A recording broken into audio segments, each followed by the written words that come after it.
Every single year, millions of people assume the same thing. If something goes wrong, I'll just run to the store. But here's the problem. When power goes out for more than a day or two, stores don't just get busy, they empty, fast. We're talking hours, not days. Shelves clear, freezers stop working, deliveries slow down, and suddenly, food isn't something you casually grab anymore. It becomes something you ration. Now imagine this, no power for a week, then 2, then a full month. What do you actually eat? Because most people think they're prepared, until they realize almost everything in their kitchen depends on electricity. Fridge food spoils, frozen food is gone, even simple things like cooking rice or heating soup suddenly become a problem. So today, we're going to fix that. We're going to walk through 12 foods you can stockpile right now that can realistically carry you through 90 days without power. No fancy survival gear, no extreme prepper stuff, just real practical food that works. And by the end you'll see exactly why most people would struggle, even with a full kitchen.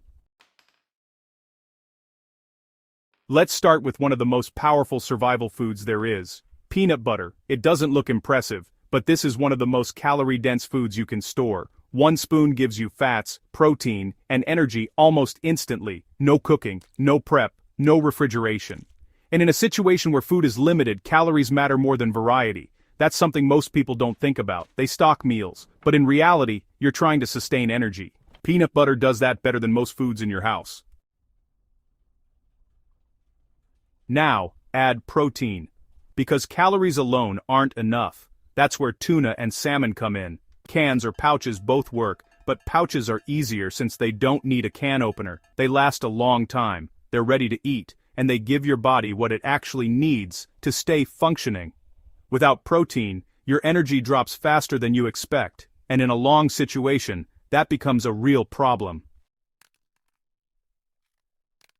Next is something people overlook completely: canned beans. They're already cooked, which is important because dry beans, useless without heat. Canned beans give you carbs, fiber, and some protein instantly. You can eat them straight out of the can. Not exciting, but in the moment, that doesn't matter. What matters is that you stay full.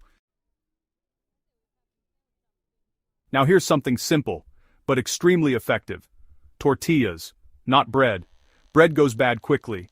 Tortillas last longer, take up less space, and don't need toasting. They turn everything else into a meal. Peanut butter wrap, tuna wrap, bean wrap. Without something like this, you're just eating random items. With it, you actually have structure. Now let's talk about something that technically never expires. Honey. Real honey can last for years, even decades. It might crystallize, but it doesn't spoil. And it does something most survival foods don't. It gives you quick energy. When you're tired, stressed, and low on fuel, sugar matters. A spoon of honey can genuinely make a difference. Next is oats, and this is where people start thinking, wait, don't I need to cook that? Not necessarily. Oats can be soaked in water and eaten cold. It's not amazing, but it works, and oats are cheap, filling, and easy to store in bulk. This is the kind of food that stretches everything else. Now we add something most people forget is critical: canned fruit. Not because it's fancy, but because it gives you hydration and natural sugar. In a situation without power, clean water and hydration become a real issue. Canned fruit gives you both, plus something psychological, something sweet. That matters more than people realize. Next is nuts and trail mix. Small, easy to store, but extremely dense in calories. This is grab-and-go food. No prep, no mess. And when you don't feel like eating full meals, this keeps you going. Now let's talk about something people always question. Ready-to-eat soup. Yes, it's better hot, but it doesn't have to be. You can eat it cold, and in a real situation, you will. It gives you variety, some nutrients, and something closer to a meal than everything else, so far.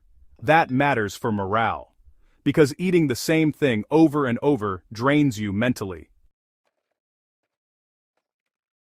Now we go heavier: canned meat, chicken, beef, Spam. This is long-term protein. It's not glamorous, but it works. And unlike fresh meat, it doesn't depend on power. Next is something simple: Crackers. Dry, long-lasting, easy carbs, they don't go bad quickly, and they pair with almost everything else on this list. Peanut butter, canned meat, beans, they're a base food.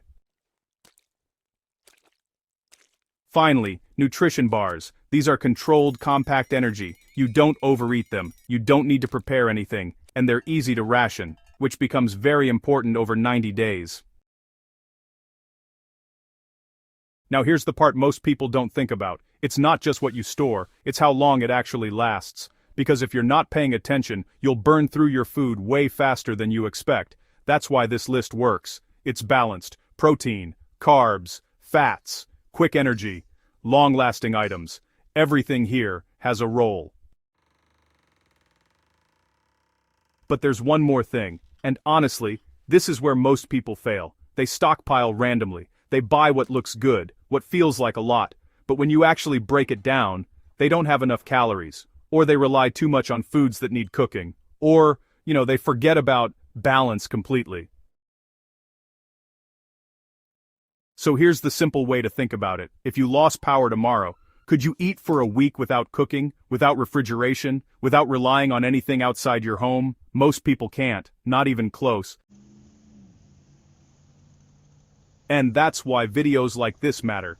Not because something bad is guaranteed to happen, but because when it does, the difference between stress and control is preparation. And honestly, preparation doesn't have to be extreme, it just has to be smart. Start small.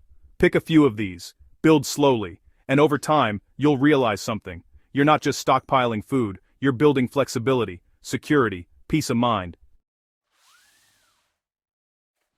And if you want to take it one step further, there are foods that last even longer, and mistakes that quietly destroy what you store. Most people don't even realize they're doing them. That's what we'll break down next.